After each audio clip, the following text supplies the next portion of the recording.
अस्सलामुअलैकुम। ईद बहुत बहुत मुबारक। आप देख रहे हैं दुनिया बोल है ईद स्पेशल और इसके साथ मैं हूं सैयद फैसल करीम। अस्सलाम वालेकुम, ईद मुबारक। और मैं हूं सोनिया सुंदस। मेरे ईद मुबारक कहने में कुछ कमी रह गई थी? नहीं तो मैं अपनी तरफ से भी तो ईद मुबारक बोलूंगी ना। वो आपका ईद मुबारक हो गया, मेरा अपना ईद मुबारक है। ईद मुबारक। खैर जनाब अली, ये नोकझोंक तुम्हारी चलती रहेगी। उम्मीद है कि आप सब खैरियत से होंगे और आपका जैसे माह रमजान बहुत ही खूबसूरत, बहुत ही पुरअमन गुजरा है, ईद भी इसी तरीके से आपकी पुररौनक गुजर रही होगी, रंग बिरंगी गुजर रही होगी। आपकी ईद कैसी गुजरी अब तक? ऐसी गुजर रही है जैसी गुजर रही है, जबरदस्त तरीके से। इसको अल्फाज का पैरहन तो पहनाइए। बहुत खूबसूरत गुजर रही हाँ, है, पुररौनक गुजर रही है। और बताइए, और भी कुछ ऐड ऑन करूं इसके साथ साथ? ईदी देने वाली ईद गुजर रही है? नहीं, ईदी लेने वाली। लाइए, आपकी ईदी बनती है, निकालिए ईदी। नाजरीन, मैं उम्र पे तो जाना नहीं चाह रहा। Oh my God. मैं जाना नहीं चाह रहा, इसलिए अगर मैं चला गया तो फिर डबल ईदी मुझे वसूल करनी पड़ेगी। लेकिन खातीन व हज़रात, ईद उल फितर खुशियों का ऐसा त्यौहार जहां हर कोई खुशियां मना रहा होता है, और इस उम्मीद के साथ कि हमारे वतन अजीज़ मुमलिकत खुदादाद पाकिस्तान में हर तरफ अमन का बोलबाला हो। और ईद जो है पैगाम है कि अगर कोई अपना रूठा है उसे मना लीजिए, गले लगा लीजिए, क्योंकि खुशी का मौका है। खुशी के मौके पे किसी को खफा करने की जरूरत नहीं। एब्सोल्युटली ऐसा ही है। मीठी मीठी खुशियों में आज हमारे साथ स्टूडियोज में काफी सारे मेहमान मौजूद हैं। हम उनके साथ आपको इंट्रोड्यूस करवाएंगे थोड़ी देर में। चलिए, लेकिन हम आपकी तरफ से शुरू करते हैं। मैं बिल्कुल नहीं, वुमेन लेडीज फर्स्ट। कैसी बात कर दी आपने, लेडीज फर्स्ट। खातीन हज़रात, हमारे सेट पे आज जो गहमा गहमी लगी हुई है ये इन सितारों के दम से है। तो सबसे पहले जनाब अली, आप इनको कई मरतबा देख चुके हैं टीवी स्क्रीन पे, बल्कि टीवी स्क्रीन कई मरतबा नहीं, कई सालों से राज करती हुई आई हैं। और मैं बताऊं कि बहुत सारे ऐसे ड्रामास कि जिनमें इनकी अदाकारी जो है वो ऐसी लाफानी रही है कि जिनका आज तक कोई तोड़ नहीं है। हमारे साथ मौजूद है जहां आरा हाई साहिबा। हम उनको वेलकम करते हैं। अस्सलाम वालेकुम मैम। सबसे पहले तो ईद मुबारक। ईद बहुत मुबारक। शुक्रिया आपको भी बहुत बहुत, तुम दोनों को बहुत अच्छे लग रहे हो माशाल्लाह, बहुत प्यारे लग रहे हो। Coming from you is a big complement. ठीक है। नहीं भाई, ईद के मौके पर वैसे भी शक्लों पे रौनक आ जाती है। रमज़ान की रमज़ान का एक नूर जो है ना, वो ट्रांसफ़र हो जाता है। एब्सोल्युटली। फैसल ने इतने चिड़ी रोजे रखे हैं, तो देखें आप कितने अच्छा नूर आया इनको सब पता है ना, इनको सब पता है मैंने कितने ज़्यादा चिड़ी रोजे रखे हैं, क्योंकि वो चिड़ियाँ यही तो प्रोवाइड कर रही थी मुझे। खैर, ये कॉम्प्लीमेंट एक के पाकिस्तान में वो चंद खवातीन में से मैम जहाँ आ रहा हैं कि जो साड़ी को बहुत ज़बरदस्त कैरी करती हैं। और जो मेरी इस बात को सेकंड कर रही हैं, वो खुद बहुत ज़बरदस्त फैशन सेंस रखती हैं। और ये सेंस रखते हैं वो अब पॉलिटिक्स भी जो है ज्वाइन इन्होंने किया, और बहुत सारे पुरपेच रास्तों से होती हुई आज वो हमारे साथ मौजूद हैं। मैं सियासी रास्तों की बात कर रहा हूँ, कराची की सड़कें तो वैसे ही बहुत पुरपेच हो चुकी हैं। समेता अफजाल साहिबा हमारे साथ मौजूद हैं। कैसी हैं आप? बिल्कुल ठीक ठाक। ईद मुबारक। ईद मुबारक। आपको भी बहुत बहुत ईद मुबारक हो। मेरा इंट्रो जो है ना इसी तरह वाला देना था। इस कराची की सड़कों से गुजरते हुए वैसे उसके हालात अच्छे नहीं लगते आपको, लेकिन इंशाल्लाह अच्छी की उम्मीद रखें। हमें यकीन है अच्छा होगा। उम्मीद नहीं, हम यकीन रखते हैं कि अच्छा ही होगा इंशाल्लाह। और आपने जो वार्निंग मिल चुकी थी, this is going to be a tough show. नहीं, it's not going to be. अच्छा, इस थोड़ा सा आगे बढ़ते हैं, अब मर्दाना की तरफ बढ़ते हैं कि हमारे पास जो है ना, ये दो खूबसूरत खवातीन के साथ साथ इंडस्ट्री की हर दिल अजीज शख्सियत और मारूफ कॉमेडियन हनीफ राजा साहब भी मौजूद हैं। उनको वेलकम करते हैं। अस्सलाम वालेकुम। बहुत बहुत शुक्रिया तशरीफ लाने का, और ईद मुबारक। आपको भी बहुत बहुत ईद मुबारक। और जैसा अभी आपा ने कहा कि बहुत अच्छे लग रहे हैं आप दोनों माशाल्लाह, ज़बरदस्त। ईद मुबारक। Beauty lies in the eyes of beholder. Yes, बिल्कुल। अच्छा, आंखों में होती है खूबसूरती। बिल्कुल बिल्कुल। आपसे सर, आज आपसे हम बहुत जो है वो खट्टी मीठी बातें करेंगे, जैसा दिल चाहे आपका, जैसा दिल चाहे। और उन्हीं के साथ एक ऐसी समाजी शख्सियत कि अब आपको पता है पाकिस्तान में ऐसे अशखास की कमी नहीं है जो अपनी खिदमात जो हैं इस मुल्क के लिए दें बिला कोई मुआवजा, और दिन रात एक करते हैं। ऐसी ही एक शख्सियत हमारे साथ मौजूद है, डॉक्टर फरहान ईसा साहब। डॉक्टर साहब अस्सलाम वालेकुम। से पहले तो thank you so much sir for coming, और आपको वैसे तो ईद मुबारक, और आपको जो ऑनररी रैंक मिला नेवी की तरफ से वो भी बहुत बहुत मुबारक। वो भी मुबारक, आपके लिए दो मुबारकबाद है। Thank you very much. और आपका प्रोग्राम मैं हमेशा से देखता था, तो आज लगता है कि रमज़ान में मेरी दुआएं कबूल आ गई कि आप लोगों ने इनवाइट किया। आपने हमारी ईद अब बना दी है। बात है सर, क्या बात है। चलिए, तो जनाब ईद करते हैं, ईद के प्रोग्राम में करते हैं बाकायदा आगाज़। और सबसे पहले हम मैम जहांरा से शुरू करते हैं। ईद जो है खुशियों का त्यौहार है। बिल्कुल है। मुझे ये बताइए आपा कि जो आपका टाइम हमेशा से है और इंशाल्लाह आगे भी रहेगा, बट एट योर यूथ वो कैसी ईद हुआ करती थी? कराची में किस तरह की ईद मनाया जाया करती थी? क्या क्या वाइब्स होते थे? क्या डिफरेंस होता था आज की ईद में और उस वक्त की ईद में? देखो भाई, ईद तो ईद ही होती है, रोज़े भी वैसे ही होते हैं। लेकिन ये कि आजकल जो है ना कुछ एक्टिविटी ज़्यादा होने लगी है। ईद से पहले एक्टिविटी हमारी भी हुआ करती थी, और ये था कि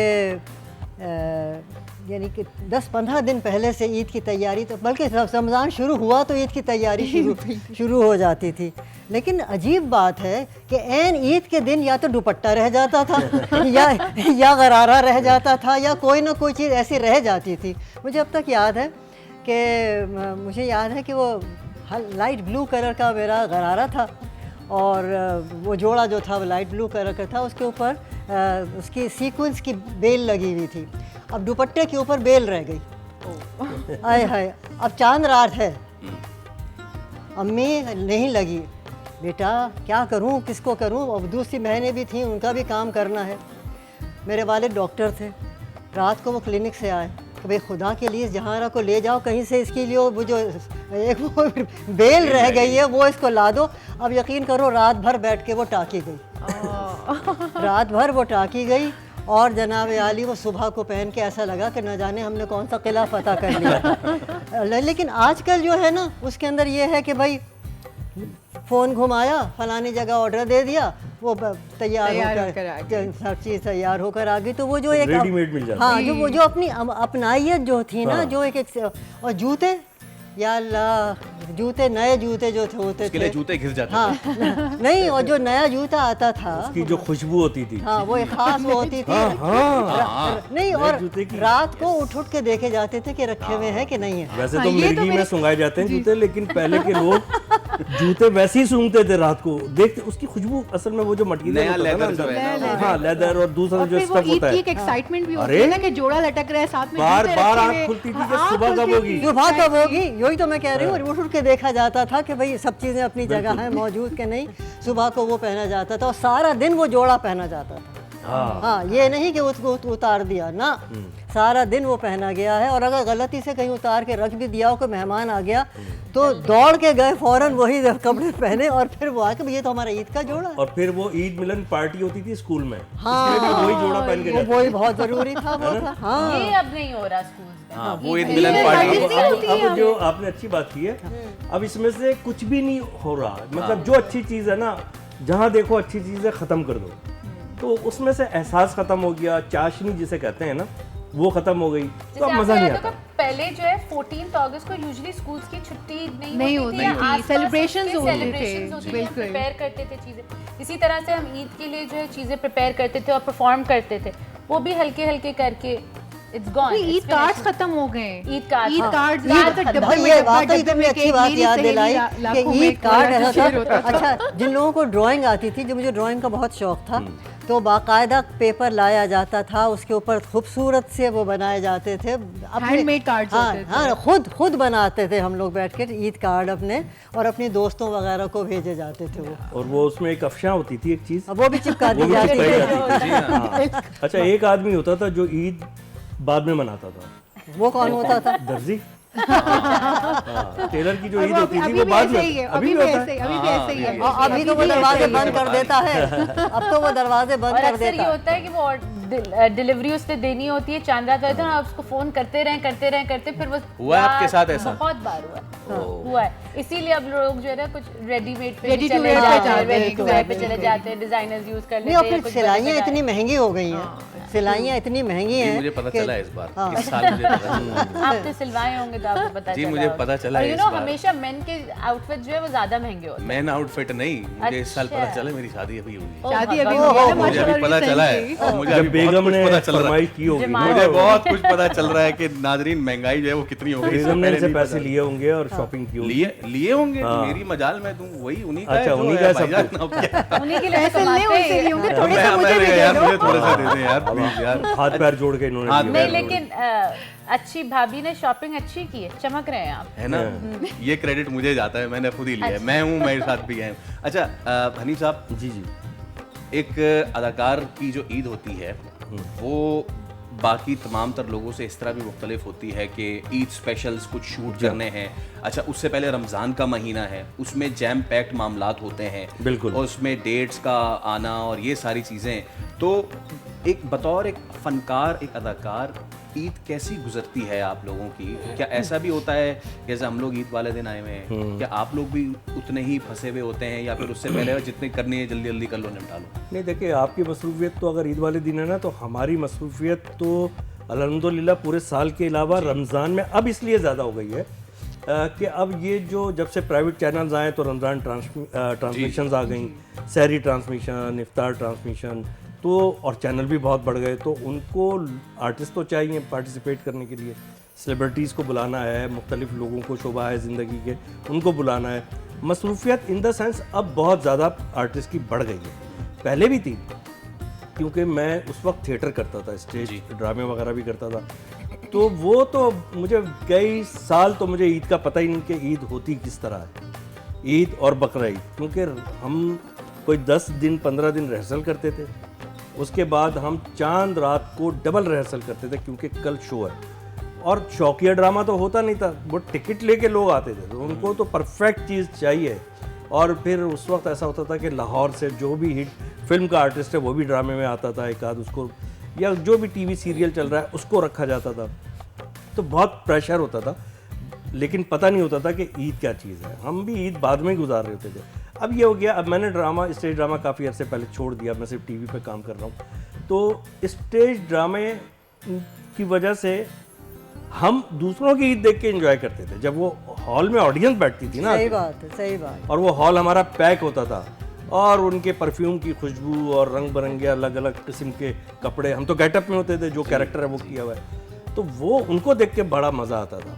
क्या बात। अब चीज़ें वही हैं, तो उनकी प्रेजेंटेशन चेंज हो गई है, उनका अंदाज बदल गया है, लेकिन जो मैनुअल करने में मज़ा आता था ना किसी भी चीज़ का, जैसे ईद कार्ड की अभी आप बात कर रहे हैं, उससे बहुत अच्छे 100 ईद कार्ड आप आज बना सकते हैं जी ग्राफिक पे। जी, हाँ, जी, बिल्कुल। ठीक ई है ना? कार्ड्स आ गए ना, हाँ, तो ई कार्ड्स का लेकिन दौर है। ग्राफिक का ईद कार्ड इसी तरह है जैसे बचपन में आपस में बैठ के खेलते थे ना, चले जी दावत कर रहे हैं, अब खाना खाते हैं, तो खाली मुंह चलाते थे, हाँ, बिल्कुल बिल्कुल, हाथ उठा के, और ना खाना होता, माइम करते थे, ना वो पेट में जाता था।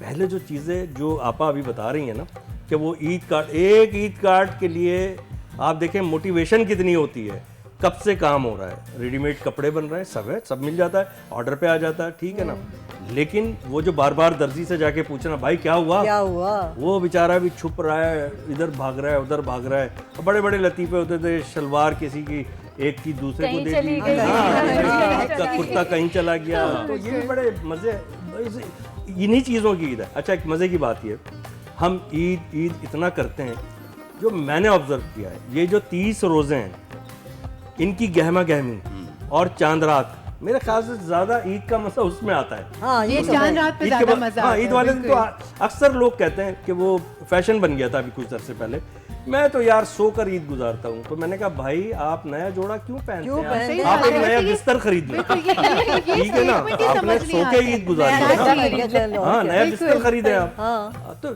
ये कोई अच्छी बात थोड़ी है, ईद वाले दिन मिले सबसे। मिले। वैसे ही ईद का ही तो मौका होता है कि अदरवाइज तो पूरा साल हम मसरूफ होते हैं, बिल्कुल। तो ईद के जो लम्हात होते हैं ये अपनों के साथ ही तो गुजारने होते हैं। आप बजाय सो के गुजारने के उठें, देखें वो खानदान वाले जिनको हम सारा साल नहीं देखते बिल्कुल, होते, बिल्कुल। उनको हम ईद के दिन देख रहे होते हैं। मेरा ख्याल ऐसे है ही ये है, तो ऐसे बहुत ही। अब तो अच्छी पूरी चीज़ है। फैमिलियां नहीं मिल रही होती, Exactly। ऑनलाइन मिलती हैं। ऑनलाइन वीडियो हाँ, कॉल सगे होते हैं। बच्चे। हमारे यहाँ अभी भी तरीका यही है कि जो घर के बड़े लोग होते हैं, जब तक मेरी सास मसलन अल्लाह ने जन्नत नसीब करे हयात थी, मेरी वालदा जब हुआ करती थी, तो क्योंकि दो फैमिलीज हो गई अच्छी थी। लगी आप मुझे, सास को कितने प्यार से याद कर रही हैं। नहीं, मेरी सास थी भी बहुत अच्छा, माशाल्लाह। खूबसूरत भी थी और बहुत अच्छी दिल की भी और देखने में भी। बहरहाल तो उनके यहाँ दावत होती थी ईद के दिन, तमाम बच्चे आते थे, वो अंडरस्टूड था।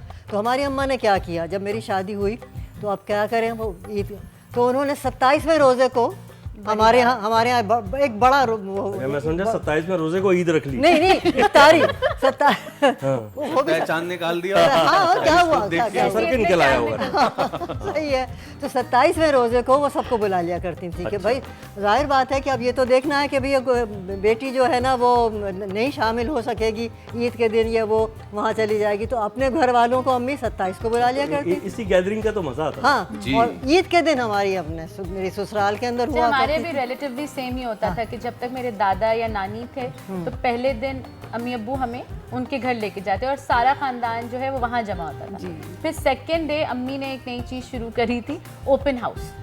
मैं बताई थी सोनिया को कि हमारे यहाँ वो कुक आउट होता था, हम यहाँ भी थे जब यूएस में भी थे तो भी ओपन हाउस होता कि बहुत सारे लोगों के लिए खाना, फिर लोग आते जाते हैं लेकिन वो खाना लगा रहता है। हाँ। और खाना लगा रहता है। फर्स्ट सेकंड डे ये हमारे घर होता था, अम्मी ने ये अपने ससुरालियों के लिए लेकिन बड़ा अच्छा है ये, और अब मैं बनाती हूँ।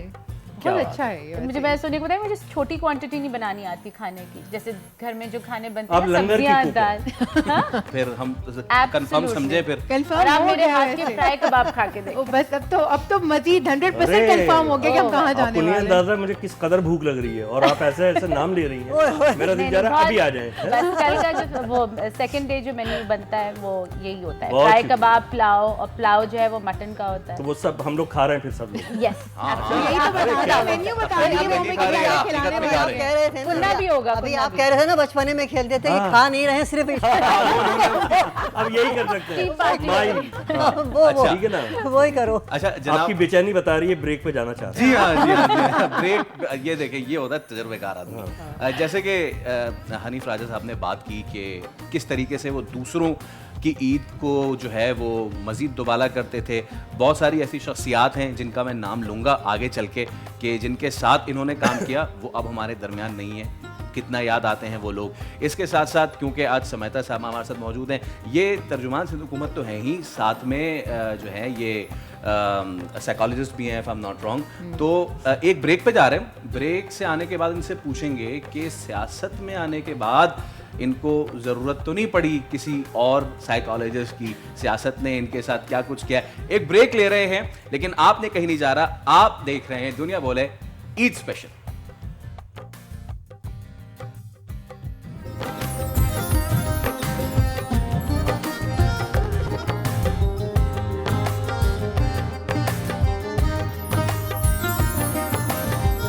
एक बार फिर खुशामदीद सर, टी इज फैंटास्टिक। मैं भी यही कहने वाली थी, टी फैंटास्टिक। और बिल्कुल मुझे घर वाला माहौल लग रहा है। हमने चाय वाय पीना शुरू कर दी है और खाने पीने के राउंड के बाद चाय तो जरूरी है। मैं समझा आप बोलेंगे घर वाला माहौल लग रहा है, यहाँ भी कुछ नहीं मिल रहा खाने को। नहीं भाई उसकी नई नई शादी हुई है तो ऐसी बातें मत करो। भाई ये फैसल जो हैं, फैसल करीम साहब, ये जब इनका आगाज़ था तो ये उस वक्त भी मुझे देखिए, न्यूज़ कास्टर भी जो है ना वो भी एक चार्म रखता है। बिल्कुल। एक ज़माने में जब टीवी की पीटीवी के न्यूज़ कास्टर आते थे ना, हालांकि रोज़ इनका इतना क्लोजअप आ रहा होता था, मशहूर नहीं होते थे। इतना क्लोजअप डेली आ रहा है, तो ऐसे आदमी को तो बहुत मशहूर होना चाहिए। उसमें क्या था प्रॉब्लम, उनको मेरे ख्याल में बहुत शदीद तशद्दुद वाली डायरेक्शन मिलती थी। तो ना बेचारे हंसते थे ना मुस्कुराते थे, एक्सप्रेशन लेस थे। बिल्कुल बिल्कुल अभी फ्लैट। तो फिर नए लड़के लड़कियां आए ना प्राइवेट चैनल्स के बाद, तो उनमें जो अच्छे लगे उनमें एक एक्सप्रेशन था। ज़रूरी तो नहीं है कि आप बोलें कि फलां आज जो मशहूर शख्सियत थी वो मर गया, उसके बाद धाड़े मार के रोने लगे। एक फील होती है, वो इन लोगों में थी। तो फैसल आप बहुत अच्छा कर रहे हैं और मेरी दुआ हमेशा करें। हनी भाई थैंक यू सो मच। और ये अगेन आपने जो एक्सप्रेशन की बात की, वो तजर्बे वाला आदमी बात कर सकता है, क्योंकि जो वो वाला वक्त था उसमें सिर्फ स्टेट और अब उसके बाद जब उस खबरों में खबरियत का तासुर डालना, बिल्कुल, वो फिर मुख्तलिफ है। चले, ये तो हम बात करते रहेंगे। अब जनाब कुछ शरारतें हो जाएं थोड़ी बहुत, मतलब हमारी क्या औकात के वहीं भाई से शरारत करें, लेकिन करेंगे फिर भी थोड़ी बहुत। शरारत कह के नहीं होती, बस एकदम से हो जाती है। प्रैंक कहना चाह रहे हैं। नहीं प्रैंक नहीं सर, आपके सामने क्या कौन प्रैंक। आपके साथ जो प्रैंक करने वाले थे वो आपका आगे कुछ नहीं कर सके तो हम क्या ही कर लेंगे, समझ गए होंगे आप। सुमिता, आपके साथ हम थोड़ा सा कुछ रैपिड फायर करना चाह रहे हैं और ये देखें सबके साथ होगा, ये सबके साथ होगा, अभी से मैंने बता दिया। Okay. ठीक है जनाब। अच्छा, मेरा पहला, और आपने वन लाइनर देना है इसको, उसमें आप वन लाइनर भी दे सकती हैं। कुछ शख्सियात के नाम लूंगा, उसमें फला या फला को चूज करते हुए हमने आगे बढ़ना है, ठीक है। आसिफ अली जरदारी या बिलावल भुट्टो? मेरी एज के लिहाज से मुझे बिलावल साहब का विजन बहुत पसंद है और I am very close to उनकी चेयरमैनशिप। नासिर हुसैन शाह या शर्जील मेमन? शर्जील मेमन, गो गेटर, सुबह उठते हैं, काम करते हैं। मैंने नासिर साहब के साथ काम इतना ज़्यादा नहीं किया, लेकिन नासिर साहब बहुत स्वीट है, शर्जील बहुत प्रोफेशनल है। अच्छा, डॉक्टर फारूक सत्तार या मुस्तफ़ा कमाल? दोनों को ना चुनने का कोई ऑप्शन है? None of the above. None of the above, None of the above. यही तो मैं चाह रहा None of the था। डॉक्टर फारूक सत्तार या हैदर अब्बास रिजवी? हैदर अब्बास रिजवी, उन्होंने मुझे बहुत सिखाया। हैदर वो उन्होंने जो कॉन्फिडेंस बिल्डिंग थी वो उन्होंने और रजा हारून ने सिखाई थी, जो अच्छी चीज़ है वो बतानी चाहिए। हैदर अब्बास रिजवी, फैसल सब्जवारी? हैदर अब्बास रिजवी। ओके, अच्छा, अब सवाल का मुझसे करंट वाले पूछो ना, पुराने वालों का क्यों पूछ रहे हो? यही इसीलिए tough मैंने था। आपको पहले ही Okay. कहा था ना, मैंने आपको पहले ही कहा था। ये करंट से दूर रहना चाहता मैं है, फिर करंट बिल आ से दूर जाएगा। रहना चाह रहा हूँ। करंट लगाना चाह रहे हैं। लाहौर की सड़कें या कराची की सड़कें? लाहौर की सड़कें, टू बी ऑनेस्ट, कराची से बेहतर हो रहा है। मुर्तज़ा बहुत मेहनत कर रहा है और सड़कें भी अच्छी होंगी। हमारे यहाँ पे जो है ना प्रॉब्लम्स बहुत है, ओनरशिप एक के पास है लेकिन स्टेक होल्डर्स बहुत वन लाइनर देने था, देखें। और इसी बात पे एक्सप्लेनेशन मुझे स्पोक्सपर्सन बनाया। इसी बात पे मुर्तज़ा वहाब या Maryam Nawaz? Murtaza Wahab, any given day. Okay, Samita, मुझे ये बताएं, क्योंकि ख़ुद भी आप साइकोलॉजिस्ट हैं, सियासत में आने के बाद कोई वक्त ऐसा आया कि या तो खुद की साइकोलॉजिस्ट बनी या किसी और माहिर नफ्सियात की मदद लेनी पड़ी? नहीं, किसी और की तो मदद नहीं लेनी पड़ी, मगर हाँ, जो बिगनिंग ईयर्स थे जब मैं खुद सीख रही थी तो बहुत स्ट्रेसफुल सिचुएशन हो जाती थी, या टाइम मैनेजमेंट नहीं आता था उस वक्त, क्योंकि सियासत में कभी किसी भी चीज़ का कोई टाइम नहीं होता, आपको कब कहाँ बुला लिया जाता था, वो सारी चीज़ें। कहीं लेकिन किसी का अब कभी भी फ़ोन आ जाता था? हाँ, छोड़ आए हम वो गलियाँ, मगर अब बहुत सेटल है सारी चीज़ें। लेकिन मैं बताऊँ, साइकोलॉजिस्ट जो है ज़रूरी नहीं है कि आप उसको उसी वक्त जाएं जब आप बहुत ही कोई अंडर प्रेशर हो या कोई नहीं, आपको वैसे भी ऐसी जाते इलनेस हो। आप उसको एज अ काउंसलर भी जा सकते हैं, जो हमारे यहाँ प्रैक्टिस नहीं होती। ठीक। अगर आप स्ट्रेस हैं, आई थिंक सबको जाना चाहिए। ठीक है, और मेरा स्कूल्स में जाना चाहिए। आखिरी रैपिड फायर है, टेलीफोन देख के क्या याद आता है? वो याद तो आती होगी, नहीं, बिल्कुल बिल्कुल भी सताती भी नहीं है, बिल्कुल ना भी याद आती आती होगी। है ना याद सताती नहीं है, तस्वीर रोज रुलाती होगी। बहुत रुलाती है। अच्छा, ठीक, चले भाई, नेक्स्ट रैपिड फायर। नेक्स्ट जो है ना वो हम करने वाले हैं कॉमेडी के बेताज बादशाह से सवाल। हनीफ आदिल साहब, चलिए रैपिड फायर राउंड। जी जी। पसंदीदा गुलकार में चाहत फतेह अली खान या ताहिर शाह? जल्दी। चाहत अली, क्या है, क्या नाम है उनका? चाहत फतेह अली जो है वो सुरों के बेताज बेसुरे बादशाह। सही कहा। वैसे कॉमेडियन ना होते आप तो क्या होते? मैं मुसव्विर होता, मैं असल में पेंटिंग भी करता रहा, अच्छा। और मैं स्केचेस भी करता रहा इमरान डाइजेस्ट में। अच्छा, और अच्छा। मैं बनना चाहता था एक्चुअली कमर्शियल आर्टिस्ट, तो ये तो विट थी मेरे अंदर, और वो इस तरह लोगों ने गैदर करके और समझा बुझा के कि इसमें पैसे ज्यादा हैं, तो इधर आ जाओ। अल्लाह ने हाथ पकड़ लिया तो Okay. यहाँ चल पड़े। चलिए, सियासी शख्सियत में बेहतर कौन, बिलावल भुट्टो या मरियम नवाज? देखें, मेरे हिसाब से दोनों ठीक हैं, क्योंकि अगर मैंने किसी के भी खिलाफ बोल दिया कि कोई एक अंदर करा सकता है। फिर भी एक का नाम तो लेना पड़ेगा। लेना पड़ेगा देखिए, ऐसे। रैपिड फायर देखिए, राउंड मैं है अगर सिंध में रहता हूँ तो मैं बिलावल साहब को बोलूँगा। हाँ, बस सही बहुत है। ही नाज़रीन, ये जवाब जो उन्होंने पहले मुसव्विर वाला दिया था ना, उसको चेंज कर लें। अगर ना होते अदाकार तो सियासतदान पॉलिटिकली होते। करेक्ट होते। पसंदीदा यूट्यूबर कौन, नादिर अली या 321 पिल्ले? अच्छा, नहीं, नादिर से अभी मुलाकात हुई पहली दफ़ा जी। उसने मुझे कॉल की बड़ी मोहब्बत से, बहुत इज्जत की, तो उसे लोगों ने बताया था कि शायद मैं उससे नाराज़ हूँ, क्योंकि वो मेरे ही प्रैंक थे जो वो करता रहा, जी, उसको बिल्कुल। उसने रीडू कर दिया, दोबारा किया, तो ऐसी कोई बात नहीं थी, छोटे भाइयों की तरह बच्चा है। ठीक है ना, तो नादिर इन लोगों में बेहतर है। अच्छा, अगर आपके पास 3 सुपर पावर्स होती तो वो क्या क्या होती, कौन सी सुपर पावर्स होती? सुपर पावर तो उसमें ऑप्शन नहीं, देना। आपके ऑप्शंस नहीं है, आपके अपने पास है। नहीं, मेरे पास जो मैं अपनी सुपर पावर समझता हूँ वो मेरी जो है ना तख्लीकी सलाहियत है, मेरी creativity number 1 doubt, no creativity, number 2 creativity, number 3 creativity. तो यही मेरी सुपर पावर है। और एक आर्टिस्ट की जो पावर होती है वो उसका आर्ट ही होता है। सर्टेनली ऐसे ही है, बिल्कुल। और अगर 3 सुपर पावर्स आपको चाहिए हो तो वो कौन सी सुपर पावर्स आप लेना चाहेंगे? मैं कौन सी सुपर पावर लेना चाहूँगा? तो एक ने तो वीज़े बंद कर दिया हमारे, ठीक है ना, तो बाकी 2 उस गम में याद नहीं आ रहे। आगे चलिए। फिर भी मैं उड़ना पसंद करूंगा भाई, इसलिए कि इतने महंगे टिकट हो गए हैं ना, एयर खुद ही टिकट। उड़ के चले जाएंगे। बल्कि मैं 2-3 अपने कंधे पे भी बिठा आगे दूंगा। फैमिली को बिठा के उड़ना है। ताकि भाई, क्रैप आजा हो यार, जाए। आज छोड़ देता तो हूँ उससे बेहतर है लाहौर। उड़न कालीन ही ले लें। हाँ, पहले अब ये जो नई जनरेशन आ रही है इसको ये उड़ते कालीन वालीन का पता भी नहीं है जी, कि ये क्या होता है। बिल्कुल सही ये बात जो है। देखिए ये पोटेंशियल हम खत्म करते जा रहे हैं। अभी आप लोग कह रहे थे ना कि नहीं चीजें वही हैं, चेंज हो गई। नहीं, बिल्कुल जो पहले पढ़ने की आदत डाली जाती थी ना, मैंने जो अपना बचपन गुजारा तो वो मैंने गुजारा नौनिहाल और तालीम और तरबियत पढ़ते हुए।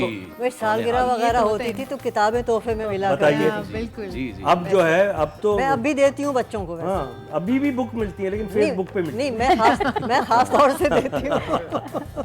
बिल्कुल। ओके, अब आपकी बारी। आपका हो गया जी रैपिड जी, फायर मेरा हो होगा। एक लास्ट क्वेश्चन कर लूं मैं इनसे, बस लास्ट कर। Rapid fire. बचपन की ईद या अभी की ईद? बचपन की। बचपन हाँ, की। वो देखिए नॉस्टैल्जिया जो होता है वो हर इंसान में कहीं ना कहीं मौजूद होता है और उसको वो अच्छा लगता है जो गुजर चुका होता है। अब पूछे क्यों अच्छा लगता है जो गुजर चुका होता है? इसलिए कि जो गुजर रहा है इस पे हमारे ऊपर एक बर्डन है गुजारते हुए। जो गुजर चुका उससे हम निमट चुके हैं, इसलिए वो हमें बहुत अच्छा लग रहा होता है। ओके बिल्कुल, जनाब, बिल्कुल। ये था हनीफ राजा भाई का रैपिड फायर। और अब मैं फरहान ईसा साहब से दरख्वास्त करूंगा कि वो तशरीफ लाएं पोडियम पे, क्योंकि अब आपका रैपिड फायर है, पोडियम तो है नहीं, तशरीफ आप पहले ले आए। अच्छा फरहान साहब, आपसे पहला सवाल, आप खुद माशाल्लाह से समाजी शख्सियत हैं, इस फील्ड में आपकी पसंदीदा शख्सियत कौन है? इस फील्ड में असल में मैं मेडिकल में भी काम कर जी, रहा हूँ, जी। स्पोर्ट्स में कर रहा हूँ, एजुकेशन में कर रहा हूँ, तो एकदम सबकी philanthropy की अलग-अलग बात है। करें। हाँ, philanthropy में तो जी। डिफरेंट है। अच्छा, मैं समझता हूँ सभी अच्छा काम कर रहे हैं। मैं तो समझता हूँ कि जो 2% भी काम कर रहा है वो भी बहुत अच्छा है। और मैं सबसे रिक्वेस्ट करूंगा कि सब इसमें अपना हाथ डालते जाएं और हाथ बटाते चले जाएं, और इसके बजाय कि अपनी 1.5 इंच की मस्जिद बनाएं, खुद अपनी चीज़ स्टार्ट करें। जो लोग ऑलरेडी इंडस्ट्री में या इस फील्ड में या फिलंथ्रॉपी में काम कर रहे हैं उनका हाथ बटाएं कि उनका भी मैग्नीट्यूड बढ़ सके और मोरल्स बढ़ सके। चले मैं आपका हमारी जिस ऑर्गेनाइजेशन में मैं काम करती हूँ, ऑल पाकिस्तान विमेंस एसोसिएशन, उसका भी नाम लीजिए, क्योंकि बेगम राना लियाकत अली खान ने जो एक विजन हम लोगों को दिया है उसके हिसाब से मेरे ख्याल से अपा ने बहुत काम किया। जी, अगर वैसे आप ऑर्गेनाइजेशन का नाम पूछें, डेफिनेटली अफ़वा है। रोटरी इंटरनेशनल को मैं बहुत सपोर्ट करता हूँ, मैं गवर्नर भी रहा उसका। और मैं समझता हूँ कि सिर्फ ऐसी ऑर्गेनाइजेशन के साथ ज्वाइन करें जिससे कुछ सीखें भी और बड़े लेवल पे कंट्रीब्यूट कर सकें। So that's my favourite organisation. Okay अच्छा, अब मैं नाम ले लेता हूँ क्योंकि I am not going to make life easy for you जनाब अली। 3 नाम देता हूँ आपको, आप चूज़ नहीं करें, बस रैंकिंग दे दीजिए। ज़फ़र अब्बास साहब, रमज़ान शीपा साहब, अब्दुल सत्तार ईदी साहब। अब्दुल सत्तार ईदी को मैं नंबर 1 कहूँगा, ऑब्वियस। ठीक है ना, और बाकी जो है वो को नंबर 1 है। ओके ठीक है। पाकिस्तान में जो टेस्ट हैं उनके महंगे होने की वजह क्या है? कोई 2 वजूहत। लैब टेस्ट पूरा बोले ना। लैब टेस्ट, हाँ मतलब वो समझे कि अब मैं फरहान वो बोले यार हम तो अब्बा का टेस्ट नहीं करा रहे, टूर्नामेंट करा रहे। हनीफ भाई, ठीक है, मैं फरहान ईसा साहब से पूछूंगा मैच के टेस्ट का तो सबसे नहीं बड़ा पूछूंगा। जो रीज़न है हाँ। वो ये है कि सारी मशीनें और सारी किट्स और जो सामान है वो बाहर से आता है, ओके और ज़ाहिर है डॉलर ऊपर जा रहा है। और इसी वजह से हमने एक ऑर्गेनाइजेशन बनाई है, सामान शिफा फाउंडेशन, के हम चाहते हैं कि पाकिस्तान में ही अब मेडिकल प्रोडक्ट्स बने। वरना सुने, इतनी शर्म की बात है कि थर्मामीटर भी पाकिस्तान में नहीं बनता, तो जाहिर है कि इसी वजह से हेल्थ एक्सपेंसिव है। तो इंशाल्लाह ताला अभी 28 प्रोडक्ट्स बन गई हैं, वेंटिलेटर, ग्लूकोमीटर्स और बहुत सारी अच्छी चीज़ें, मॉनिटर्स, और इंशाल्लाह ताला अब हेल्थ काफ़ी अफोर्डेबल होती जाए, क्योंकि सामान शिफा का जो कॉन्सेप्ट है वो क्वालिटी अफोर्डेबल हेल्थ केयर। दूसरा, $900 बिलियन से ज़्यादा इंटरनेशनल मार्केट है, जिसमें पे पाकिस्तान इंशाल्लाह अपने प्रोडक्ट्स बना के अपनी नीड्स पूरी करने के बाद इंटरनेशनल एक्सपोर्ट करेगा। और इसमें ज़रूर मैं तारीफ़ करूँगा SIFC की, स्पेशल इन्वेस्टमेंट फैसिलिटेशन काउंसिल, जो जनरल आसिम मुनीर अमीर और गवर्नमेंट प्राइम मिनिस्टर के साथ चल रहा है। वन विंडो ऑपरेशन है, बिजनेसेस को बहुत सपोर्ट कर रहा है, बहुत इन्वेस्टमेंट्स लेके आ रहा है और यहाँ के लोकल एंटरप्रेन्योर्स को भी बहुत इंकरेज कर रहा है। तो मैं समझता हूँ इस ईद के साथ ये बहुत अच्छी खबर है कि इंशाल्लाह ताला पाकिस्तान इकोनॉमिकली साउंड होता जा रहा है और आगे बढ़ता जाएगा इंशाल्लाह। हाँ, चलें, जबरदस्त। जनाबे वाला। बिल्कुल। अब आपा आपकी बारी, रैपिड फायर राउंड। अब आपकी तरफ होंगे तो करो। से मेरा कोई वास्ता नहीं, पॉलिटिक्स से नहीं, आपसे इसीलिए मैं तो different- आपका आपकी फील्ड से करेंगे ना। वो शरीफ खातून है, कभी फायरिंग नहीं की उन्होंने। 30 साल पहले का वक्त अगर दोबारा आ जाए आपके पास तो आप सबसे पहले क्या करेंगी? मैं लड़कियों के लिए एक स्कूल बना दूंगी। हाँ, खूबसूरत। वाह, जिसमें लड़के पढ़ेंगे। क्यों पढ़ेंगे भैया? नहीं पढ़ेंगे? अच्छा, आप लड़कों को जाहिल छोड़ना चाह रही हैं। नहीं, वो अपने स्कूल में पढ़ लेना। चलिए, अगर फ्री हैंड मिल जाए आपको तो आजकल की ड्रामा स्टोरीज और स्क्रिप्ट के साथ आप क्या करेंगी? Good question. थोड़ा सा उसके अंदर रियलिटी और ज़्यादा लेकर आऊँगी। अगर आप टीवी आर्टिस्ट ना होती तो क्या होती? मैं फॉरेन सर्विस में होती। ईद पर सबसे ज्यादा याद आने वाली शख्सियत? मेरे अम्मा अब्बा। वो शख्सियत जिसने जिंदगी बदल दी आपकी? कह सकती हूँ मेरा शौहर। आहा। काश ये होता तो अच्छा होता? Question mark. काश पाकिस्तान में बहुत ही अमन होता। सबकी दुआ है। सबकी यही दुआ है, सबकी वाकई। दुआ है, सबकी अच्छा, दुआ। अचानक किसी रॉन्ग नंबर से किसी फैन का फोन आ जाता है तो बात कर लेती हैं या गुस्सा कर जाती हैं? मैं बात कर लेती। स्वीट। 3 सुपर पावर्स आपके पास होती तो कौन सी होती? सबसे ज़्यादा मैं करती ना, फिर वही वाली बात आ जाती है, लड़कियों की और औरतों की तालीम के ऊपर मैं बहुत तवज्जो देती। अच्छा, पाकिस्तानी ड्रामा इंडस्ट्री में सबसे अच्छी और नफीस कहानियाँ कौन से 3 नाम? औरों का तो मुझे पता नहीं, लेकिन जो मैंने जी, जिसमें काम जी। किया है, फातिमा सुरैया बजिया, अल्लाह उन्हें गरीक़ रहमत करे, आमीन। No doubt. उनके लिखे हुए जो ड्रामे मैंने किए इनिशियली वो बहुत अच्छे थे। उसका नाम था घर एक नगर, जी। और फिर एक प्ले था रज़िया अकबर का लिखा हुआ, उसका नाम था साए। उसमें वही वो एक साइकोलॉजिकल एक वो था, उसमें शकील साहब वो भी मरहूम, उनके साथ मेरा था एक पेयर था, हमारे कुछ 2 बच्चे दिखाए गए थे, 3 बच्चे। उसमें से एक बच्ची जो थी वो ज़हनी तौर पर उसकी नशो नुमा रुक गई थी। उसकी वजह ये थी कि माँ जो थी, यानी कि जो कि मेरा कैरेक्टर था, वो एक बहुत ही वहमी खातून का था। वो इतनी वहमी थी कि हाथ धोने से पहले भी वो कहती थी साबुन को धो लो तो फिर मैं हाथ धोऊंगी। वो ये नहीं, हाँ हाँ, वो इस किस्म का थे। और बच्चों को अपने गले नहीं लगाती थी कि उनकी या तो कोई बीमारी उन्हें लग जाएगी या मेरी उनको लग जाएगी। तो विद द रिज़ल्ट कि वो बच्ची जो थी वो जहनी तौर पर उसकी नशो जो थी, क्योंकि उसको अटेंशन नहीं मिली माँ से। रज़िया अकबर साहब का उसको निगार अवार्ड भी मिला था उस प्ले को, वो एक बहुत अच्छा प्ले था। और एक जो शोरा आफाक एक प्ले था मेहंदी, तो वो तो मेरे ख्याल से सिर्फ पाकिस्तान में ही नहीं जी। बल्कि पाकिस्तान के बाहर भी जब मैं गई हूँ, मेरा एक कॉन्फ्रेंस में जाने का इत्तेफाक हुआ, वही वो अफवाह की मैं बात कर रही थी, उसी सिलसिले में एक बहुत बड़ी कॉन्फ्रेंस थी। तो वहाँ पर जो पाकिस्तानी कम्युनिटी थी, जब उन्हें पता चला कि मैं आई हुई हूँ तो इंडियन वाले जो थे वो भी आ गए और उन्होंने एक बहुत बड़ा एक फंक्शन किया एक शाम जहाँ आरा के नाम, जस्ट बिकॉज ऑफ मेहंदी। वो इतना पॉपुलर हुआ था। क्या बात। वन लास्ट क्वेश्चन, मौजूदा दौर की ड्रामा क्वीन? ये बड़ा मुश्किल है बोले बेटे, आप, मैं खुद और क्या? अगर आप कहते हैं तो सही है। चलें, ठीक है। अच्छा जनाब, हम अब जो है वो आखिरी मिनट्स हमारे पास रह गए हैं, तो थोड़ी सी शरारत अगर और हो जाए। आप हजरात और आप खातीन को हम एक तस्वीर दिखाएंगे। अब देखें, इसमें जो पहले बूझ गया वो मिठाई उसकी, ठीक है जनाब? मिठाई नहीं खाएंगे। मिठाई नहीं और खाएंगे। मेरे को चल गिफ्ट हैम्पर वैसे भी नहीं मिला, मैं जीत गई थी। चलें, आप देख लो। बलून्स दीजिए आप। हाँ ठीक है, ये तो आप ऐसे भाई पहले हम वो गुलदान ले जाएंगे। डन हो गया, ब्लू वाला। जो ले जाना चाहे आप ले जाए। में से जो अच्छा लगे आप उठा जनाब, लीजिएगा। नीचे खुद ही पकड़े जाएंगे आप। पहली तस्वीर भाई प्लीज। ये नाज़रीन कौन पूछ सकता है, ये कौन से? मैं बता दूं, अल्लाह रहम मैं करे। बताऊं, मैं बता देता हूँ। इससे थोड़ा सा और दिखाइए। नहीं, हनीफ राजा साहब बताइए। नहीं, ये भुट्टो जिया साहब। मोहिद्दीन साहब। ज़िया मोहिद्दीन साहब, ठीक है। 1 पॉइंट हो गया हनीफ भाई का। दूसरी तस्वीर दिखाइए प्लीज।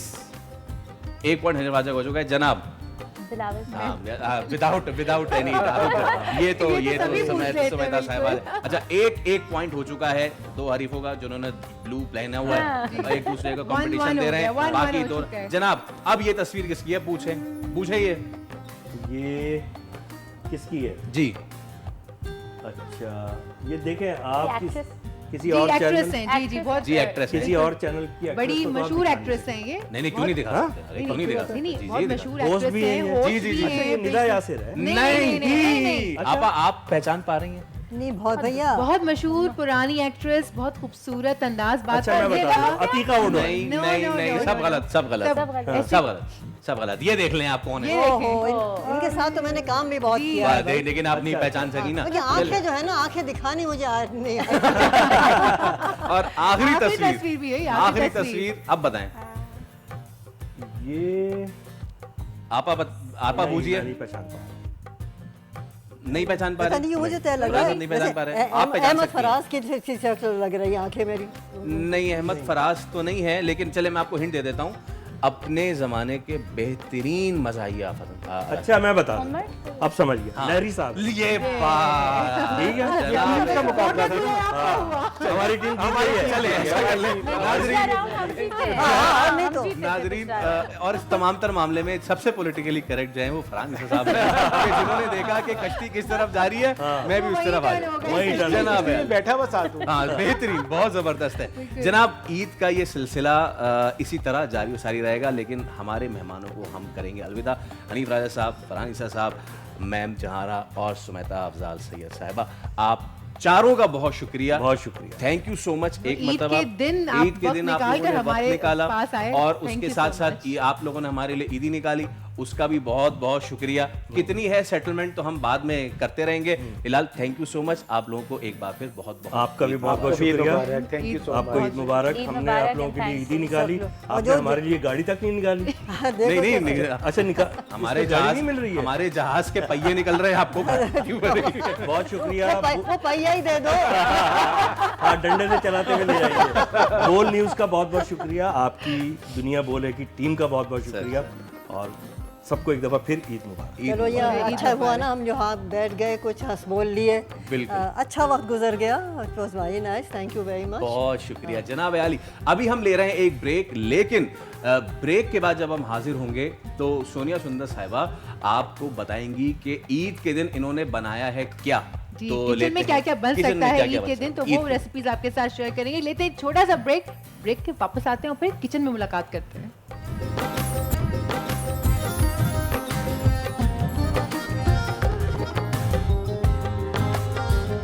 वेलकम बैक जनाब। बोल के जायके में एक मरतबा फिर खुशामदीद। ईद का मौका है।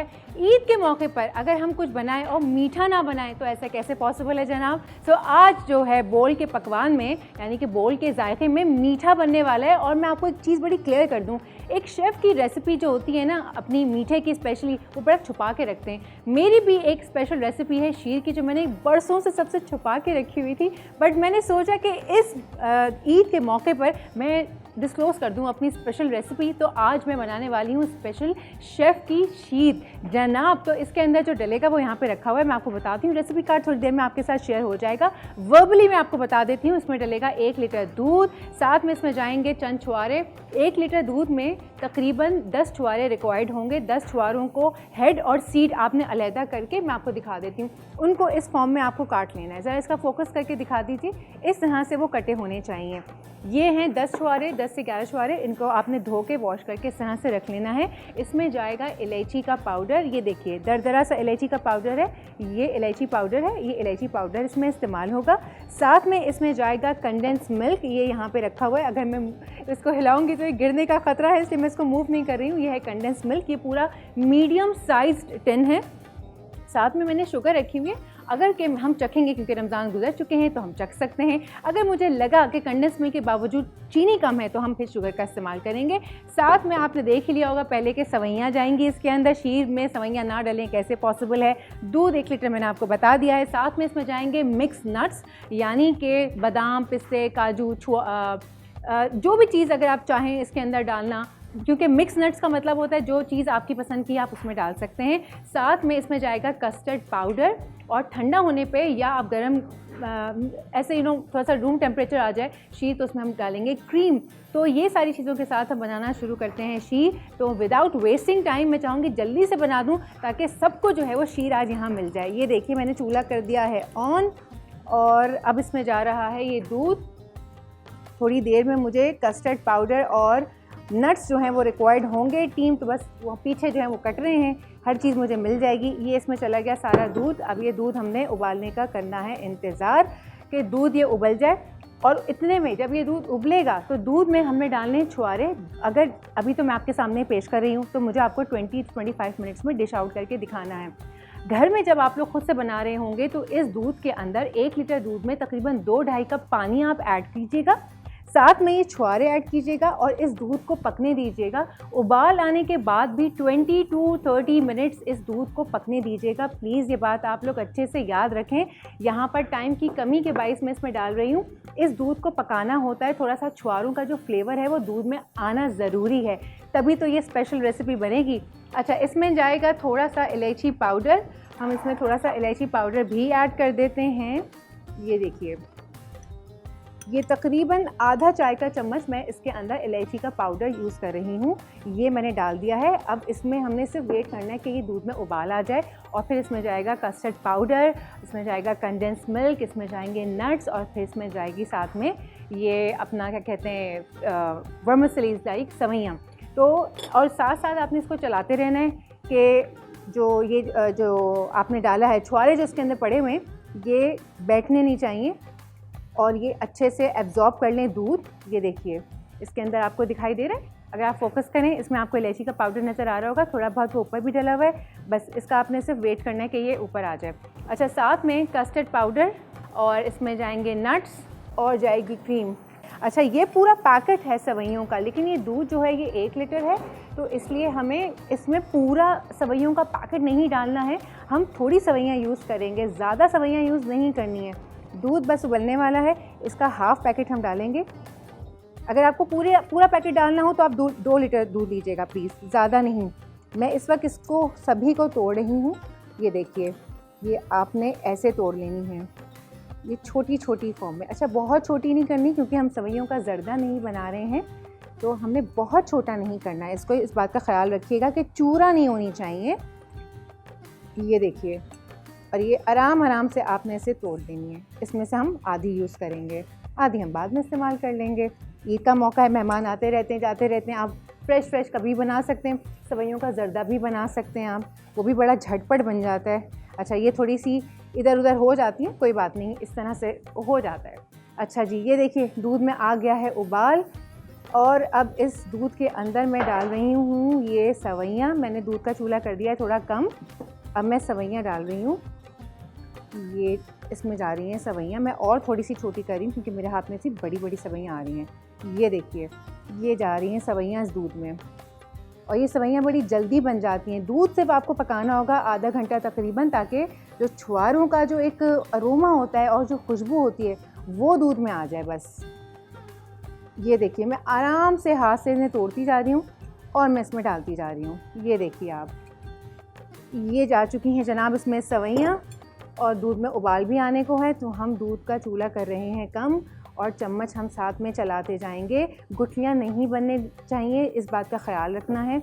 ये आप चलाते रहिएगा। दूध का चूल्हा जो है वो मीडियम फ्लेम पर है इस वक्त, और मुझे चाहिए होगा थोड़ा सा पानी कस्टर्ड पाउडर के लिए।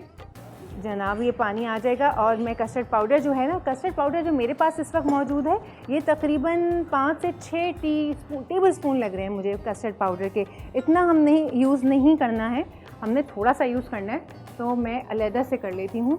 कस्टर्ड पाउडर रख लेती हूँ और मैं इसमें डालती हूँ।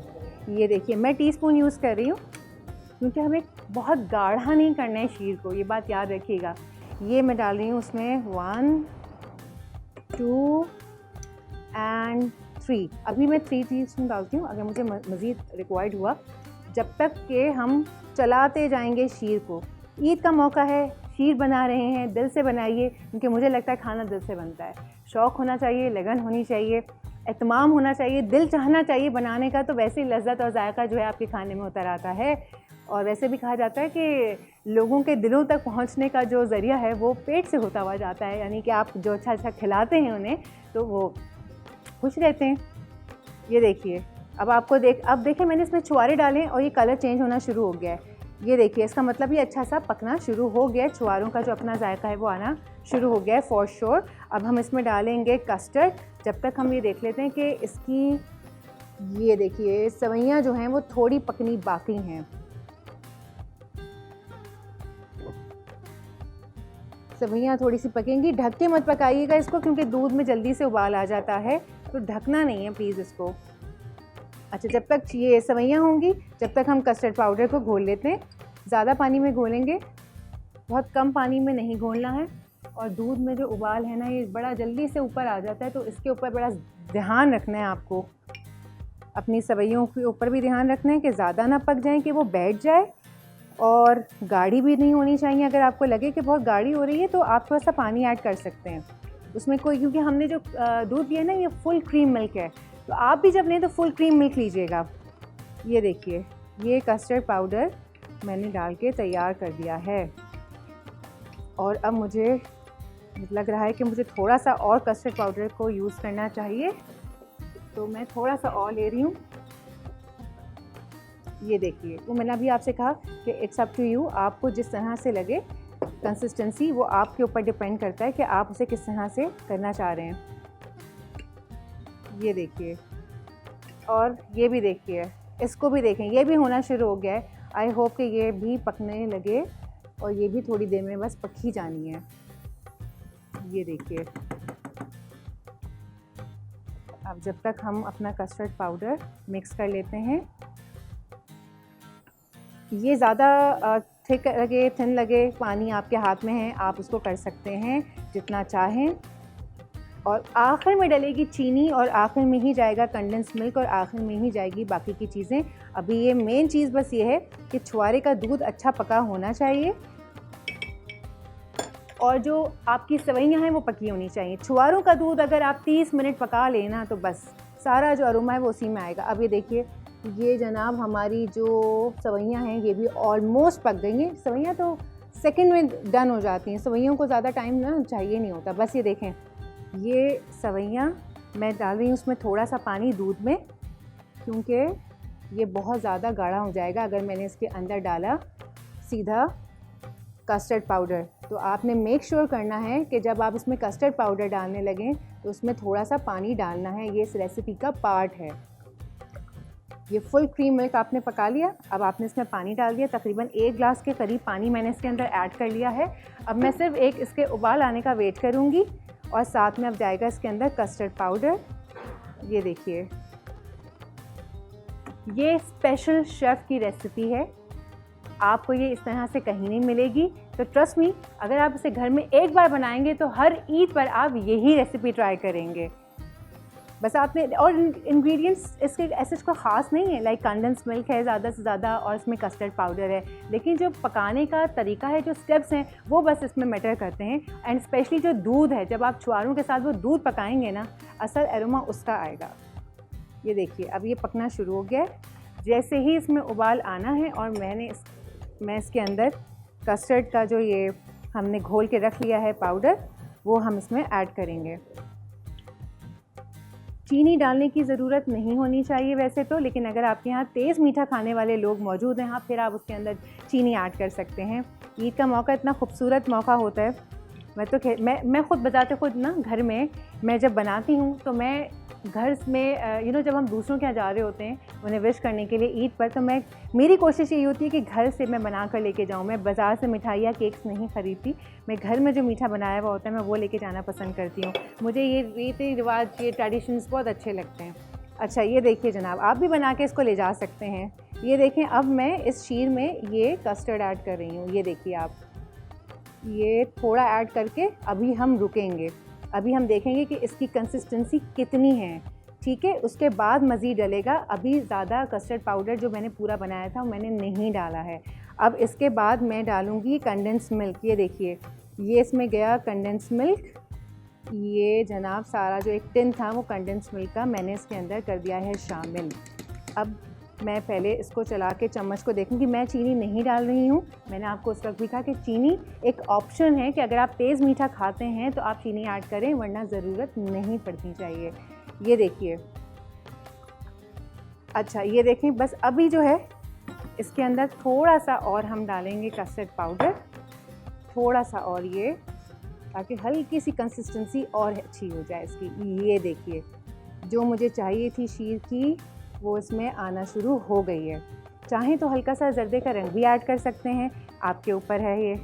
अब इसके अंदर कुछ भी ऐड नहीं होगा, ये आपका हो गया है तैयार।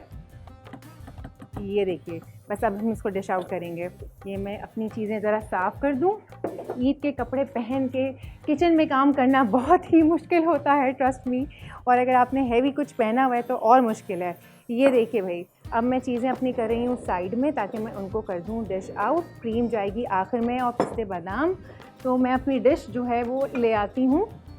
ये देखिए, डिश मैंने रख दी है अपनी यहाँ पर। अब इसके अंदर ये देखिए उबाल आ चुका है, मेरा शीर ऑलमोस्ट तैयार हो चुका है। अब मैं इसको कर रही हूँ बंद। जी, अब मैंने नहीं, इतना हो गया, ये बहुत ज़्यादा पक जाएगा तो इतना इसमें काफ़ी, अभी ये डिश आउट भी होगा। अच्छा ये देखिए, इसमें चूल्हा बंद करने के बाद आप चाहें तो उसको रूम टेम्परेचर पे रख सकते हैं, क्योंकि मेरे पास ज़्यादा टाइम नहीं है तो मैं आपको इसमें डाल के दिखा रही हूँ। अदरवाइज़ इसको थोड़ा सा ठंडा होने दीजिएगा, फिर आप इसमें क्रीम ऐड कर सकते हैं और अभी भी ऐड कर सकते हैं, ये टोटली आपके ऊपर है। ये देखिए, ये गई इसके अंदर सारी क्रीम। ये जनाब अब चली गई है, पूरा प्याला क्रीम का इसमें हमने डाल दिया है। अब हम इसको चलाएंगे। ये देखिए, ये क्रीम अच्छे से मिक्स हो जाएगी इसके अंदर। ये क्रीम अच्छे से मिक्स हो रही है और चूल्हा मेरा बंद है। ये बात आपने बड़ी जहन में रखनी है, चूल्हा बंद करके आपने क्रीम को मिक्स करना है। आप इसको ठंडा भी सर्व कर सकते हैं, इसकी खूबसूरती है। ठंडा चाहें ठंडा खाएं, गरम करना चाहें गरम रख के इसको आप सर्व करें। दोनों में ये दो डिफरेंट फ्लेवर्स देता है आपको। ये जनाब हो गया, ये अब मैं इसको करती हूँ डिश आउट और फिर हम इसकी करते हैं गार्निशिंग। ये देखिए, ये मैं इसको डिश में डाल रही हूँ। ये सारा आ गया मेरा इसके अंदर। इतना अच्छा इसमें एक खुशबू सी आ रही है, मैं आपको बता नहीं सकती, बहुत खूबसूरत है खुशबू आ रही है। अब मैंने इस पर ये छिड़का है थोड़ा सा इलायची का पाउडर, ये ऊपर। अब मैं इसमें डाल रही हूँ ये नट्स सारे। ये पिस्ते और बादाम मैंने मंगवा लिए थे। आप चाहें तो जिस वक्त छुआरे डाल के पकाने हैं, आप बादाम डाल के भी पका सकते हैं। नहीं करना चाहें वो कोई ऐसी बात नहीं है, लेकिन ऊपर से गार्निशिंग के लिए तो आपको पता ही है कि ज़रूरत पड़ती है। और ये सारा ये आपके सामने मैंने कर दिया है तैयार। तो ये थी शेफ़ की स्पेशल शीर वाली रेसिपी, शेफ़ की स्पेशल शीर रेसिपी है ये। आप इसको ठंडा चाहें ठंडा खाएं, आप इसको गरम करना चाहें गरम रख के खाएं, ये आपके ऊपर है। बना के लेके जाना चाहते हैं बना के लेके जाएं, लेकिन इस बात का ख्याल रखना है जो मैंने आपको बताई हैं 2-3 बातें, कि जब आप दूध में डालेंगे छुआरे, वो छुआरे वाला दूध आपने कम से कम आधा घंटे तक ज़रूर पकाना है। क्रीम जब आप ऐड करने लगेंगे तो कोशिश कीजिएगा शीर को अपने थोड़े रूम टेम्परेचर पे ले आएँ, उसके बाद आपने इसके अंदर क्रीम ऐड करनी है और फिर आप इसको रखें गरम ठंडा जैसे चाहें इसको सर्व करें। आप यकीन करें बहुत स्पेशल रेसिपी है, बहुत अच्छी बनती है। जब आप बनाएंगे तो हर ईद पर आप यही शीर जो है वो बनाना पसंद करेंगे। पूरे रमज़ान जो आप लोगों के साथ मेरा रहा है, सबसे ज़्यादा जो मुझे फ़ीडबैक आया है मेरे मीठों की वजह से ही आया है। मैंने सोचा कि इस ईद पर कैसे मुमकिन है कि मैं कोई मीठा ना बनाऊं, तो ये थी। और दूसरी चीज़ ये कि रेसिपी कार्ड थोड़ी देर में आपके साथ शेयर हो जाएगा, अगर आप मिस कर देंगे तो कोई मसला नहीं है। हमारे YouTube जो बोल का पेज है उसके ऊपर आप जाइए, अगर नहीं सब्सक्राइब किया है तो बोल को सब्सक्राइब कीजिए। थ्रू आउट रमज़ान जितनी रेसिपीज़ मैंने बनाई हैं वो भी वहाँ पर अपलोड होंगी और ये भी रेसिपी आपको वहाँ पर मिल जाएगी। और जनाब ये सेगमेंट हो गया है ओवर, मुझे दीजिए इजाज़त। इस सेगमेंट के बाद मेरी मुलाकात होगी आपसे दूसरे स्टूडियोज़ में। Let's take a break.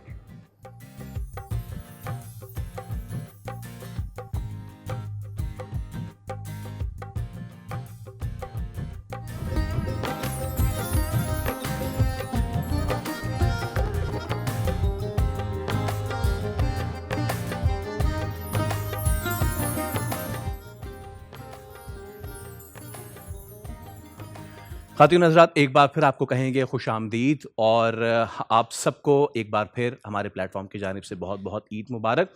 हम जो आज ये ईद मुबारक आपको कह पा रहे हैं, उसके पीछे उन हज़ारों जवानों की कुर्बानियाँ हैं जो सरहद पे खड़े हैं, जो कि हमारे अमन के ज़ामिन हैं, जो ना दिन देखते हैं, ना रात देखते हैं, ना सुबह देखते हैं, ना शाम देखते हैं।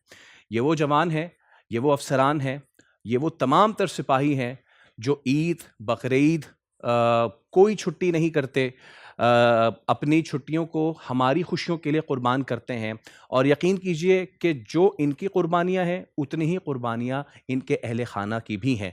मुझे बहुत अच्छी तरह से पता है कि एक बच्चा या बच्ची जब आईएसएसबी पास करता है, फाइनल मेडिकल पास करता है और उसके बाद उसके जो वालिदैन हैं, उसके रिश्तेदार हैं, उसको ट्रेन से जाते हैं, काकुल एकेडमी के गेट पे छोड़ते हैं।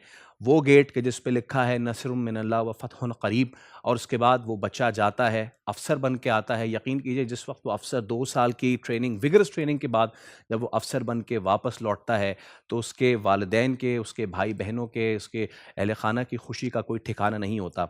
लेकिन जैसे कि मैंने कहा कि ऐसे ही किसी दिन कोई ख़बर आती है और वो ख़बर ऐसी होती है कि आपके सपूत ने इस मुल्क के लिए अपनी जान का नजराना पेश किया है, तो हमारे प्लेटफॉर्म से ऐसे बहादुर अहल खाना को, ऐसे बहादुर वालिदैन को हम सलाम पेश करते हैं। आज स्टूडियोज़ में हमारे साथ मौजूद हैं लेफ्टिनेंट कर्नल सैयद काशिफ अली शहीद की फैमिली।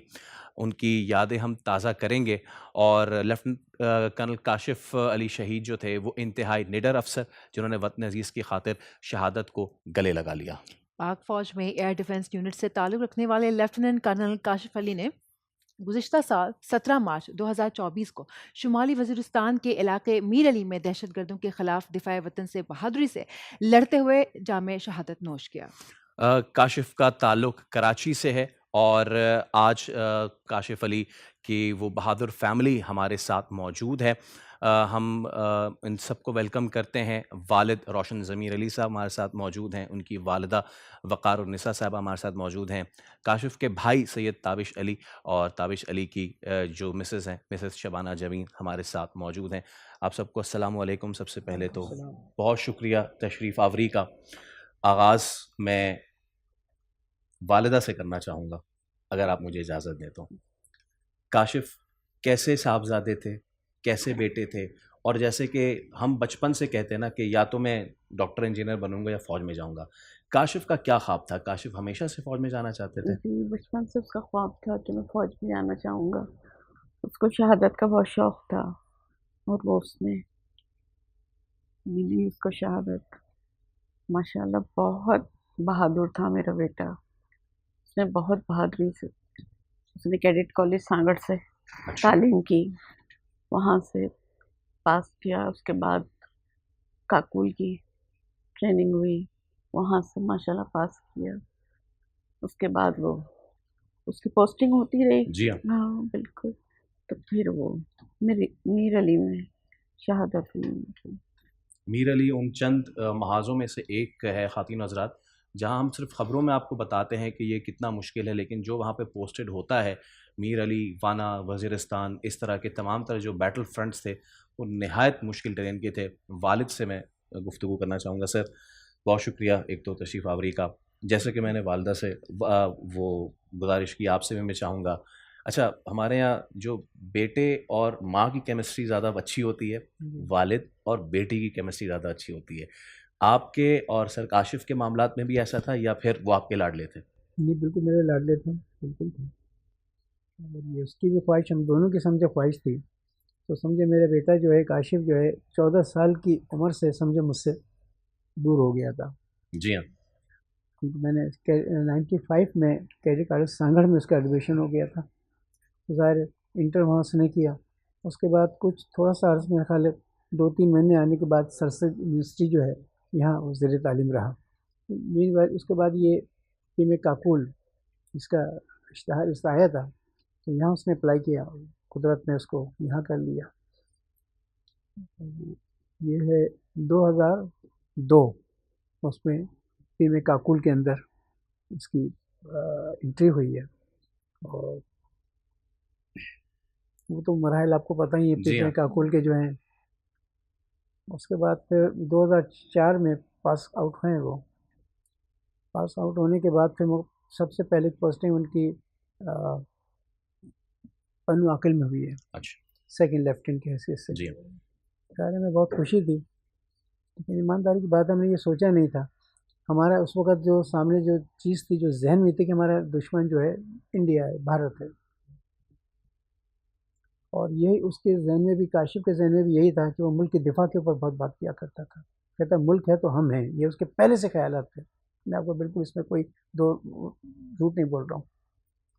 मुल्क के ऊपर बड़ी करता था। बल्कि एक और मैं आपको वाक़या भी शेयर करता हूँ, जो इनकी जो मलिर कैंट के अंदर जो इनकी जो होती है ना 5 दिन का जो होता है एंट्री टेस्ट, जी आईएसएसबी का, उसके अंदर उससे पूछा भाई कि आपके वालिद का ताल्लुक भी, मेरा ताल्लुक स्टेट बैंक से है, कि आपके वालिद भी स्टेट बैंक से हैं और आपके ख़ानदान में कोई भी नहीं आदमी, कहता आप क्यों जाना चाहते हैं? तो उस पर पहला जुमला था कि सर मैं इस मुल्क के खातिर शहीद होना चाहता हूँ, मैं इस मुल्क की खिदमत करना चाहता हूँ। ये हमारे बड़ों ने इस मुल्क को बनाया है और मैं इस मुल्क के लिए बहुत कुछ करना चाहता हूँ। बहुत खूबसूरत, ये उसके जुमले थे। बहुत खूबसूरत सोच थी। मैं थोड़ा आपसे बात करना चाहूँगी, भाइयों की आपस में जो इंटरेक्शन होती है, जो एक दोस्ताना और एक याराना होता है, वो बहुत फ़र्क होता है। जो राज वालदैन तक नहीं जाते, वो राज भाई को पता होते हैं।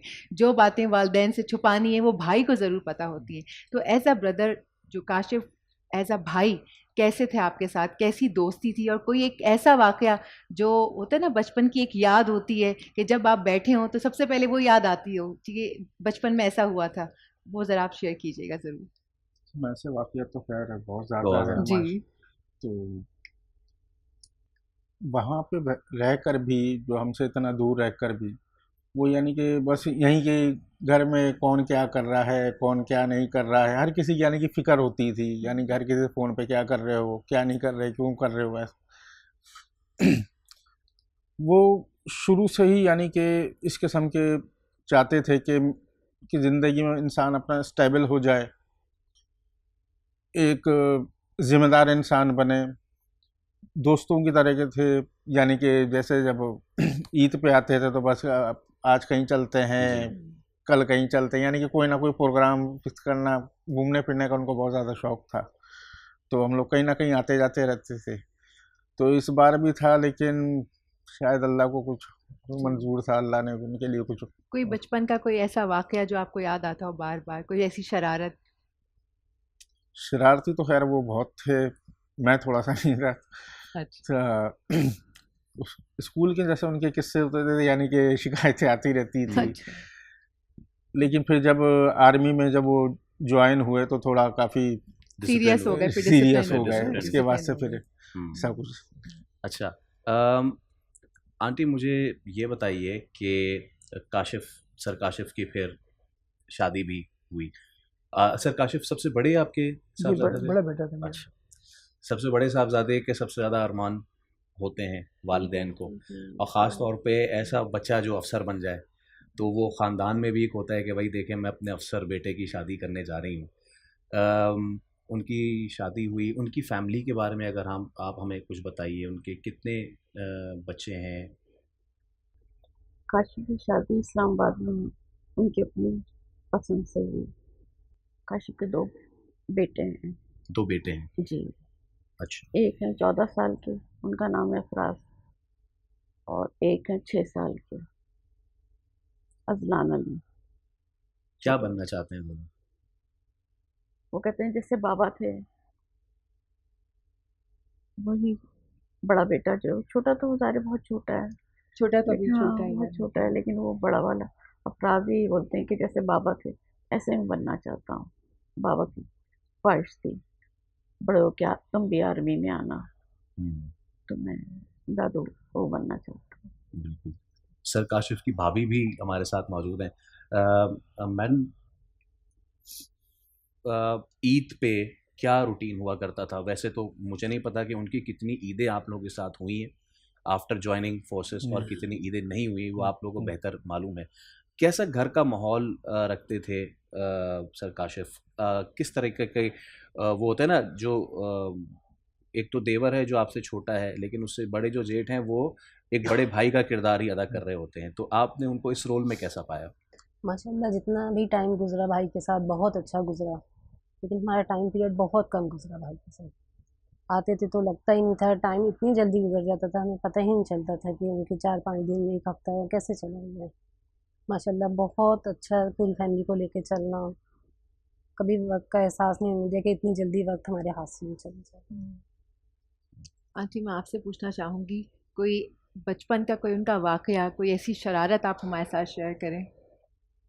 वो शरारती तो बहुत थे।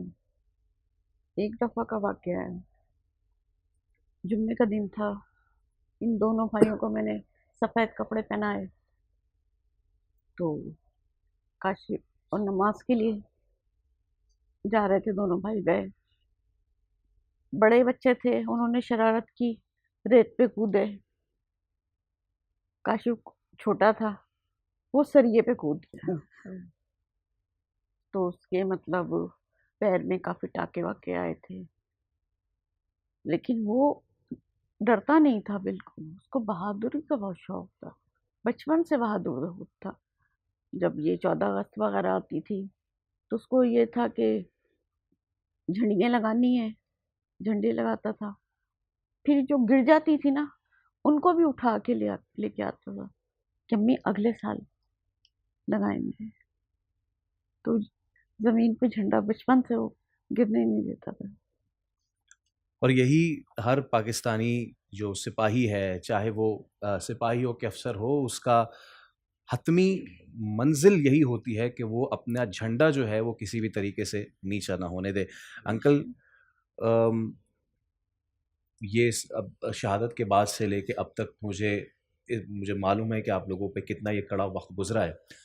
बतौर मुसलमान हमारा ये ईमान है कि जो शहदा है वो कभी मरा नहीं करते, वो जिंदों में है, बस हमें उनका शऊर नहीं है। बिल्कुल सर।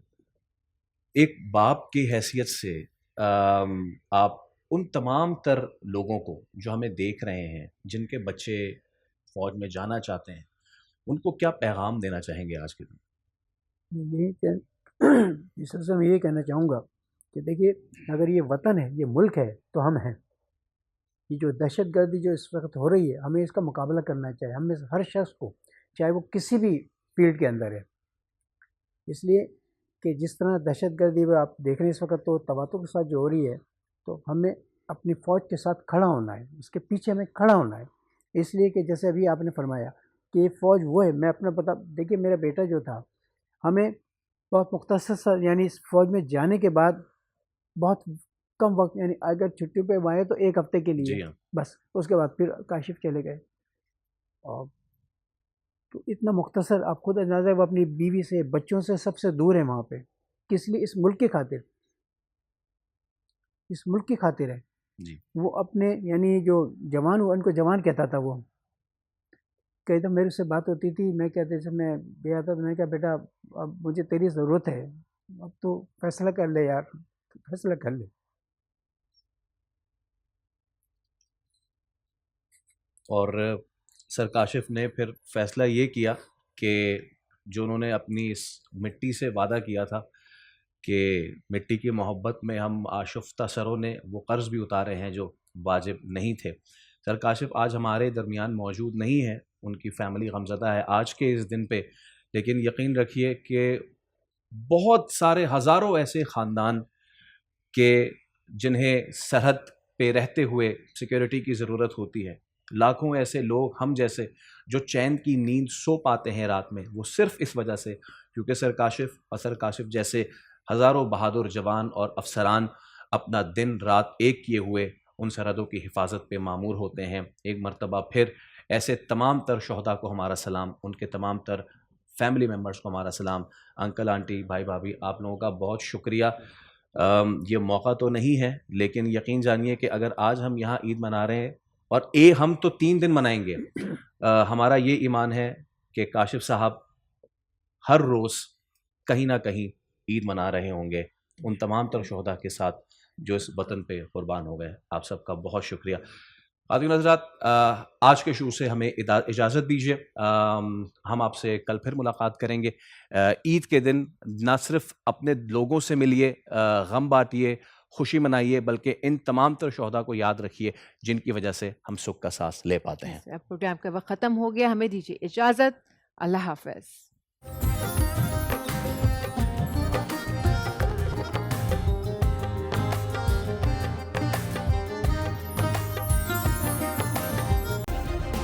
सब्सक्राइब करें और बेल दबाएं ताकि कोई खबर रह न जाए।